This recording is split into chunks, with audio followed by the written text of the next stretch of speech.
Hey everybody, Nick Espinoza, your chief security fanatic here, and today we have to talk about Wikipedia because as much as we all love Wikipedia, they can't be used as a primary reference or resource. And like I said, I really do like Wikipedia. If I want some minor or innocuous information, I hit it up from time to time, especially if I'm looking up, let's say, information on a country or something along those lines. I also love, for the record, the concept of what they are trying to achieve. Basically crowdsourcing, information, having experts contribute as experts can. But the problem is, not everybody actually contributes in good faith. And here we are. Now, today's news, which is actually from a couple days ago, comes from Vice News and some other sources, and it's rather interesting and eye-opening, especially if you use Wikipedia regularly. Now, posing as a scholar, and here's what happened. A Chinese woman spent years, about a decade, writing alternative accounts of medieval Russian history on China's Wikipedia. Wikipedia has a page for China, as they do for basically, or rather I should say that Wikipedia is in China, so you can write in Chinese as you can in Russian and English, etc., etc. So, she basically spent almost a decade writing alternative accounts of medieval Russian history on Chinese Wikipedia, conjuring up imaginary states, battles, fake aristocrats, and basically this is considered one of the largest, if not the largest, hoax in Wikipedia history. Now, the scam was exposed last month by Chinese novelist Yin Fan, who was researching basically for a book he's writing when he came across an article about the Kashin silver mine.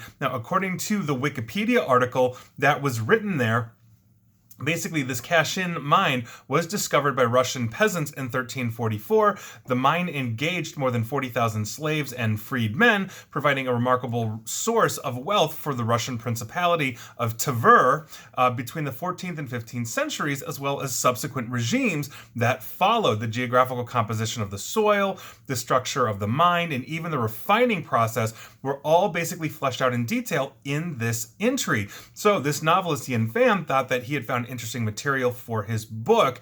Little did he know he had stumbled across an entire fictitious world constructed by a Wikipedia contributor known as Shi Mao. Now, this is one of 206 articles that she had written on Chinese Wikipedia since 2019, weaving facts into fiction, an elaborate scheme that went uncaught for years and then tested the limits of Wikipedia's platform's ability to verify information and fend off bad actors. And for the record, those 206 articles were the tip of the iceberg. She had been writing plenty before then, but it's this entire elaborate thing, and we're going to get to that. Now, according to veteran Wikipedian in China, John Yip, and I quote, "The content she wrote is of high quality and the entries were interconnected, creating a system that can exist on its own. Shi Mao single-handedly invented a new way to undermine Wikipedia." Now, Yin Fan was tipped off when he ran the Silvermine story by a Russian speaker and basically fact-checked those references, only to find that the pages or versions of the books that she cited simply did not exist. People he also consulted called her out for her lengthy entries on ancient conflicts between Slavic states, and that couldn't be found in any Russian historical records whatsoever. She's just making up conflicts in Slavic states. There's nothing there, nothing credible. So Yin Fan wrote, in response to all of this, they were so rich in details, they put English and Russian Wikipedia to shame. Now, the scale of the scam came to light after another group of volunteer editors and other Wikipedians, such as Yip, combed through her past contributions of nearly 300 different articles. As I mentioned, one of her longest articles was almost the length of the entire novel of The Great Gatsby, with the formal authoritative tone of an encyclopedia. It ended up detailing 3 Tatar uprisings in the 17th century that left a lasting impact on Russia, complete with a map that Shi Mao actually made.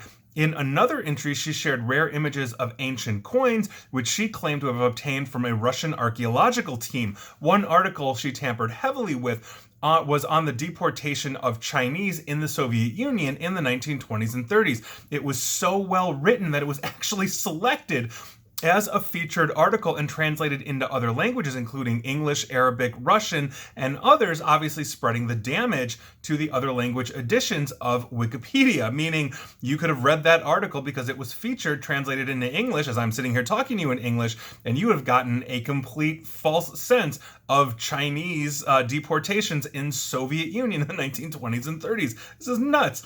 Among the first users to actually interact with Zhimao, Yip also couldn't believe himself when he had learned how she had actually tricked the system. Editors normally presume writers are contributing in good faith. I mentioned that right out of the gate.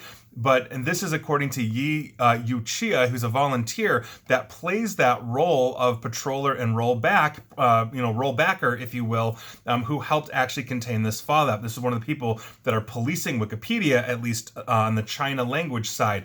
Quote, when surveying new content, we only check whether it is blatant plagiarism and if it has proper sources. She understood the format of Wikipedia very well and provided sources that were very difficult to verify.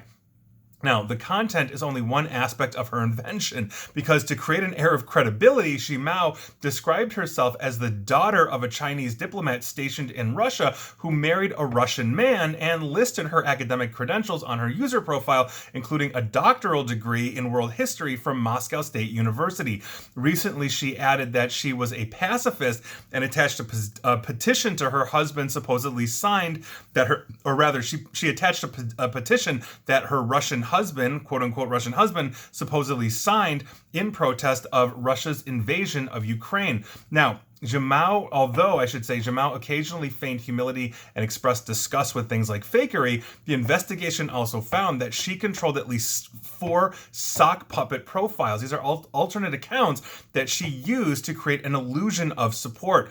Quote, please don't call me a boss, I am just an ordinary student, Zhimao wrote in reply to one of these sock puppet accounts. With another sock puppet account, she posed as a doctoral student in world history at Peking University who had studied in Russia and claimed to know Zhimao in real life. Though one account, the Inquisitive Amateur, was active since 2010, the investigation suggested that she actually took over that account in 2019. Zhimao's convincing persona as a modest scholar won her the trust of the Wikipedia community. So, who is Zhimao in real life? She came clean in an apology letter on her Wikipedia account last month. She speaks neither English nor Russian and is a housewife with only a high school degree.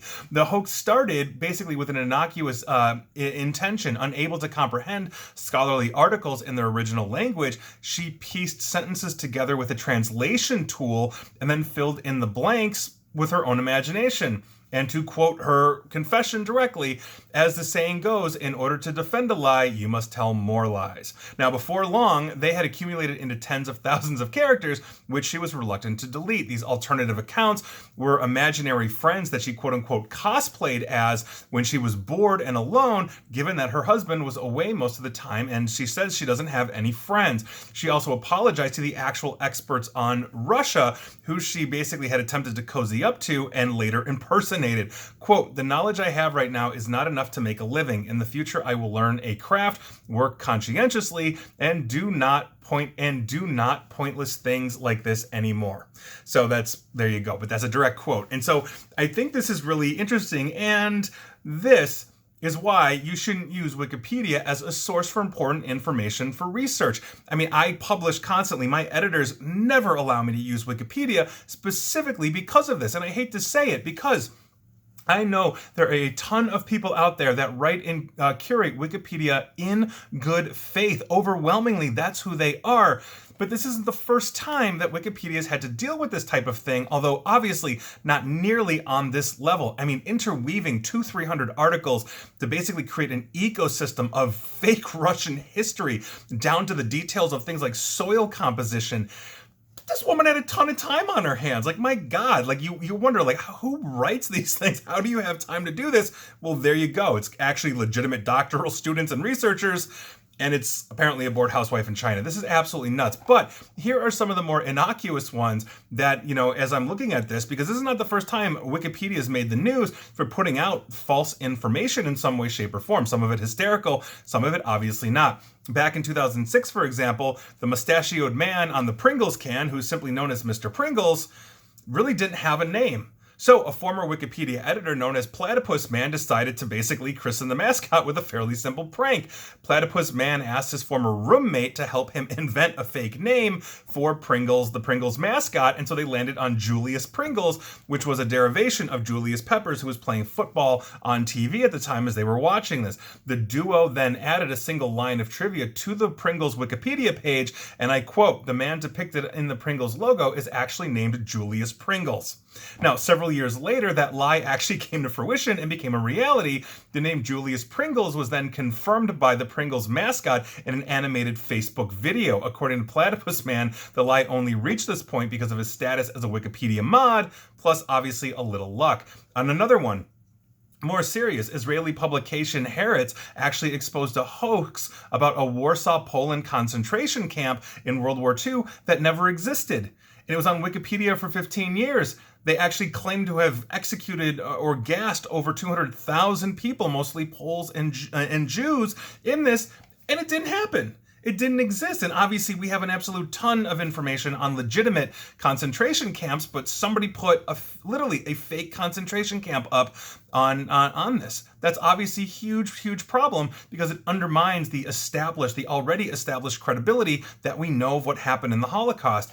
On top of that, here's another one. An article about an obscure 17th century war in India was deleted from Wikipedia after basically an editor discovered that despite being on the site for over 5 years, it had never actually occurred. Now, this started in 2007, and this is the Bai Cholim conflict article that described a, quote, period of armed conflict between the Portuguese rulers of Goa and the Maratha Empire, and that basically apparently ended in a peace treaty, as well as having an effect on later regional politics and popular culture, but that didn't actually happen at all. And on and on and on.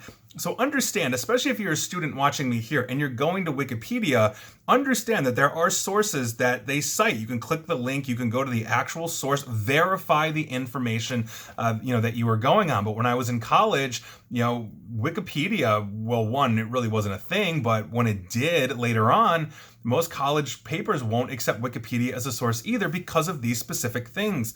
So while we all enjoy Wikipedia and we all hope that everybody's acting in good faith, everybody isn't actually an expert on what they write on, maybe Wikipedia needs to put in some kind of vetting process that's more stringent, although that kind of also hinders the ability for people to publish on Wikipedia. So it's a double-edged sword. But I found this interesting. I just wanted you all to understand this. I'm a big fan of Wikipedia, but understand the pitfalls. Well, probably 99.9% of all information out there, on Wikipedia is probably legitimate and mostly accurate. You've got an entire ecosystem of fake articles out there. Not to mention, possibly I've read articles on, like Russian intelligence changing Wikipedia articles to favor themselves in the Ukraine war, et cetera, et cetera, et cetera. So Wikipedia has this nonstop vetting process, this nonstop threat to their integrity by virtue of, well, everybody. So there you go. I found this to be really interesting, which is why I'm bringing this up. So if you use Wikipedia, you might want to make sure you're tamping that down. You might want to verify those. No, don't might. You do want to verify those sources. Otherwise, you might be listening to a bored Chinese housewife with a very elaborate story to tell. And please like, share, follow me here on Facebook and Twitter at NickAESP. And please feel free to subscribe to me at YouTube as well, or check out my Wikipedia entry, which I don't have. That's a complete hoax. And as always, stay safe, stay online, and please attempt to stay private. Thanks, everyone.